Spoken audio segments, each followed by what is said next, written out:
Welcome back to When Harry Met Board Games, where we feed our people with relatable content, and our victory condition is your satisfaction. I'm Harry, and don't forget to subscribe to our channel and click on that bell notification. That way, when we are doing our thing, YouTube lets you know. Today, I continue my top 100 board games of all time, and in particular, I'll be covering games number 70 through 61. So let's get straight to it. My number 70 board game of all time, new to my top 100, is Azul, designed by Michael Kiesling and published by Next Move Games. This is basically a abstract strategy game that looks gorgeous, because quite often abstract strategy games look very boring and unappealing, and although the gameplay and the mechanisms can be very fine and very sound, they are not exactly attracting non-gamers to that style of game all the time, right? But this game here does a great service to abstract strategy games by being not only a very fine game mechanically speaking,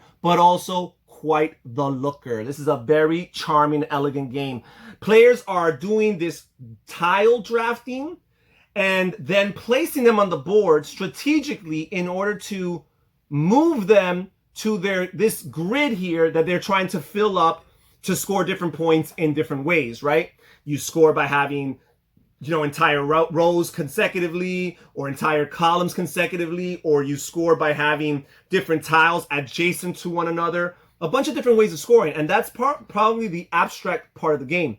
But the Euro part of the game is that tile drafting that takes place at the beginning of each round or each turn, and how players execute that tile drafting, right? Because when you draft certain tiles, sometimes tiles go into the center, into the middle, the remaining tiles, and then there's that decision of where do I want to grab tiles from? Because wherever you grab tiles, you have to grab all the tiles of a particular color. You can't leave some behind. And sometimes you might have excess of what you can accommodate, and they'll actually score you negative points at the end of the round. But perhaps you're budgeting and you're figuring out, hey, this might score me some negative points, but the other two tiles of the same type that I really, really want and need badly might actually score me more points, so it might be worth getting a few negative points. And you're factoring all those things in. Again, very beautiful, very streamlined and elegant, pretty easy to teach other players, but again, it's one of those lifetime to master kind of games where there's so much depth and players can continue to improve on their skills in this game for years to come. My number 70 board game of all time, Azul. And now we move on to my number 69, and this is not a new game for me. This was actually ranked number 44 last year in my top 100, which actually is not that big of a drop-off considering the fact that I played over 80 new games this past year. My number 69 board game of all time is Airlines Europe, designed by Alan Moon and published by Rio Grande Games. This is a route network building game where there's also a stock market element, because players do not control any of the different airline companies.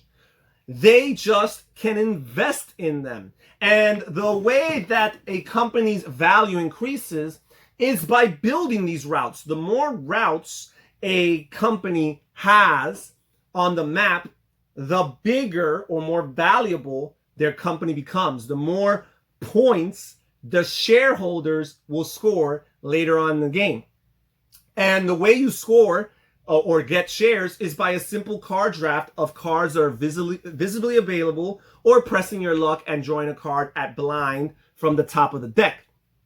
And you're making your decision. Do I want to expand the influence of a company? Or on my turn, because you're going to do one thing. Do I want to expand the influence of a company? Do I want to draft myself some shares? Do I want to add some shares that are already in my hand to my portfolio? Because if they're in your hand and not face down on the tableau before you, then they are not active as far as determining majorities and secondaries.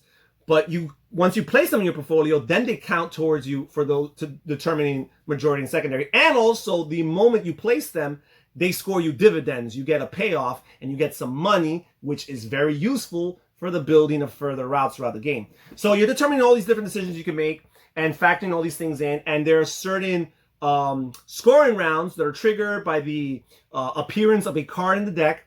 And as the game progresses, each scoring round the company's values are worth more and more, right? So early on, the difference between the most valuable company and the least valuable company might not be too much of a difference, but by the end of the game, it will be. This game is really fun. It has a really good 2-player variant with a highly functional third dummy player that really adds to this game. My number 69 board game of all time, Airlines Europe. And now we move on to my number 68, and this game is indeed new to me this past year, and that is Shipwrights of the North Sea, designed by Shem Phillips and published by Renegade Games. This was the first game that designer Shem Phillips worked on, or at least that he became known for, and it was the first game in the North Sea trilogy, which was his first of 2 highly successful trilogies.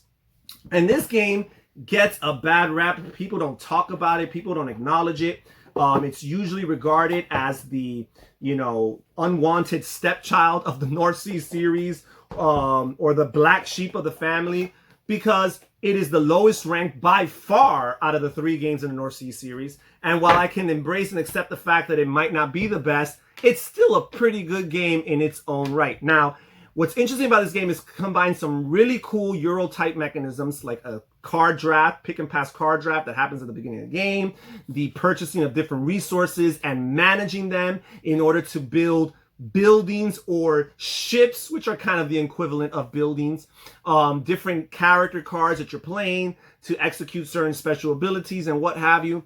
And there's a lot of resources. You're managing 5 or 6 resources in the game. You're managing gold, wool, ore, or stone, oak or wood. You're managing your workers. You're managing all these things, plus the different cards and craftsmen that you need in order to build your ships. But what makes this game a little bit different is that there is a lot of take that. There are some character cards, and a good amount of them, that do some vicious, harmful things to your opponents. And it can be very frustrating when you're doing very well at the game and one of these character cards in particular forces you to take a step back, right? I could see people being concerned with that. But I will say this. I don't mind to take that too much.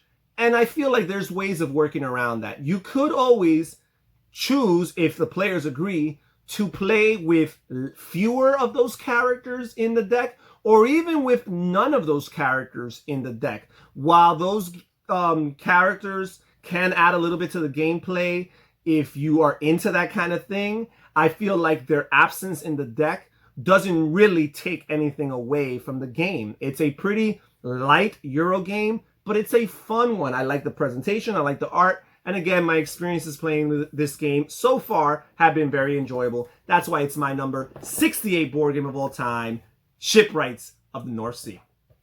My number 60 board game of all time is new to the list this year, and that is Wisdom of Solomon, designed by Philip Dubarry and published by Fantasio Games along with Fun Hill Games. This is a Bible-themed game with worker placement, resource management, and route network building. And basically, players are trying to contribute to the building of Solomon's temple and be the one who contributes the most to that process in order to win the most favor, which are your victory points.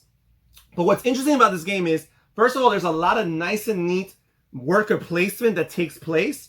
There's great options. The versatility of the different options that are available for you in worker placement create lots of thought-provoking decision-making opportunities throughout the game. That is what I like. I like when games provoke that type of deep thinking in every single decision you make. But on top of all that, you've got some nice, neat city building going on, which I usually enjoy in games, because one of the actions you can do is to build different buildings that you add to your part of the city, I guess, your part of Jerusalem. And these different buildings either create new additional worker placement spots that are exclusive to you, right? Because they're in your tableau. Your opponent can't pay you to come use your worker placement spots. Or they grant you permanent abilities going forward in the game, which again is really, really neat. The board is divided in two. You have half of the board, which consists of, the temple courtyard and all the different worker placement spots. But the other half of the board is a map of Israel divided into all of its different regions. And what's interesting is these also serve as worker placement spots, but in particular, those worker placement spots are for the production of the different resources. And there's like 6 different resources in this game that you're using to build the buildings and to contribute towards the building of the Temple of Solomon.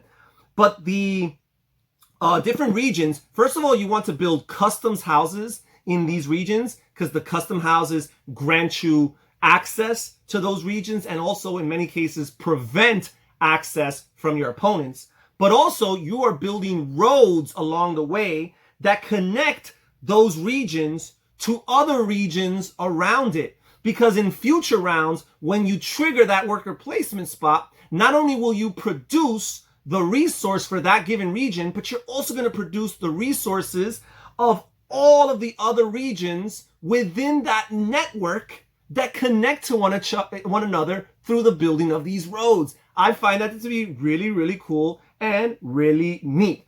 So again, this game has lots of neat mechanisms. It is not the prettiest looking game, but if you do not mind the theme so much, or if you even enjoy the theme, the mechanisms are very sound and you will have a very enjoyable experience playing my number 67 board game of all time, Wisdom of Solomon. Now we move on to my number 66, and that is a very popular one that was on my list last year, was as high as number 33, so it's doubled. Now it's 66, and that is Alhambra. Designed by Durkheim and published by Queen Games. This is another former Spiel des Jahres winner. A classic in the hobby at this point. I think they actually remade it with some new, fancier graphic design, I think about a year ago or so. This game is really cool. It's a tile placement game, a la Carcassonne, but there's some interesting drafting of cards in order to use them as currency, because you don't just grab tiles, willy-nilly. The tiles are placed in 4 different markets, and the 4 different markets correspond with different colors or currency that you need to use in order to purchase them. And what's neat about this game is you can overpay for different tiles, and that's well and fine. But if you're able to execute efficiently enough to purchase a tile for exactly the price that it's worth, that buys you an additional action for that round, for that turn, because usually you are limited or relegated to just 1 action per turn. But again, finding that efficiency or sometimes even the luck to purchase those different tiles for the exact price it's worth buys you additional turns. It's really cool because what's going on is a set collection. You're trying to collect sets of the different color-coded tiles, and not all colors are created equal. Some tiles are much more valuable than others, and you're factoring all those things in as you're making your decisions. This is another game that comes with a variant for 2-player play with a dummy player. Some people are not too big of fans of how that plays. I do think that you can make some very easy modifications and adjustments to the way the rules describe the dummy player that will make the game work just fine. But at a 3 or 4 player count, this game is really, really neat. My number 66 board game of all time, Alhambra. Now we move on to my number 65, and this board game is a huge box. Might not even fit on the screen, and it is new to me for this year, and that is Star Trek Fleet Captains. Let me back out here a little bit and give it some space. This is designed by Mike Elliott and Ethan Pasternak and published by WizKids Games. This game is a Star Trek themed game where players either take on the side of the Federation or they take on the side of Klingons. If you buy expansions, you can control different factions, but the base game only has 2 factions, 2-player only game, or at the very least 2-side only game. And you make this modular board consisting of these different tiles that are all placed face down. And as you're progressing and you're moving your different ships throughout the known or unknown universe, uncharted territory, you're revealing these tiles, exploring them, discovering what's there. You're taking a bunch of different actions that allow you to scan, that allow you to engage in combat with the Klingons or with the Federation, depending on which side you're on. Your different ships have different stats for different things that help it, with speed, with combat, with defense, with the ability to do different scanning actions and their sensors. You're doing a little bit of deck construction because the game comes with a whole bunch of cards for your commander deck, but you're only choosing 4 decks out of a potential of 10 decks, so you're figuring out which ones mix and match well with one another. I will say this game is definitely not a game for everybody. But I think that if you already gravitate towards the Star Trek intellectual property and are familiar with its products throughout the years, its different series, especially the original series and Next Generation, I think if you have that affinity and that attraction towards this intellectual property and you don't mind some good old-fashioned Ameritrash style gaming, I think this game could work for you. And you know what? It has worked for me, and that's why it's my number 65 board game of all time, Star Trek Fleet Captains. And now we move on to my number 64. And my number 64 is also new to me this year. And this game is a massively popular game, and I had to finally get it to the table at the request of my wife, Lily. My number 65 board game of all time is Wingspan, designed by Elizabeth Hargrave and published by Stonemaier Games. This game, again, is massively popular. I will admit that how much my wife liked it and how refreshing I find the theme highly contribute to its place this high on my top 100. I think it's a fine game. I've gone on record describing this game as being smooth and beyond elegant as far as gameplay is concerned. This is such an intuitive game, so well made. I'm sure even Stonemaier and Jamie Stegmaier and everybody who works in that team and developers, I'm sure they contributed even to that idea or to just make this game as streamlined as possible. The idea of adding an Automa official solo variant. Elizabeth Hargrave obviously did her research and her work and put lots of love. This is clearly a labor of love into this game. But again, with that being said, a lot of these factors also help lift it up in my list. I do like this game, and I do find it to be very educational even. You learn about these different species of birds, where they're located in the world, what they feed on, what kind of habitats they're found in, the length of their wingspan, how much eggs more or less they produce in a year. All these things are really cool, neat facts. And on top of it all, Elizabeth Hargrave has found a way to tie it all back into the gameplay and the decisions that players are making throughout the game.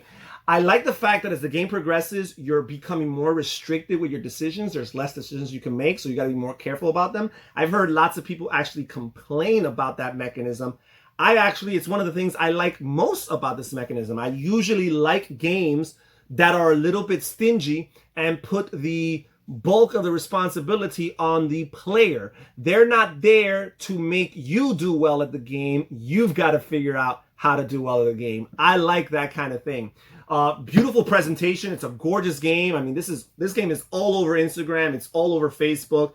It's all over YouTube. You cannot escape this game. You look the other way and that game is staring you right in the eye, right? So that's this type of game and the popularity it has. Beautiful production, great smooth gameplay, pretty quick. And again, it's just a very satisfying experience, thematically speaking, very refreshing. My number 64 board game of all time, Wingspan.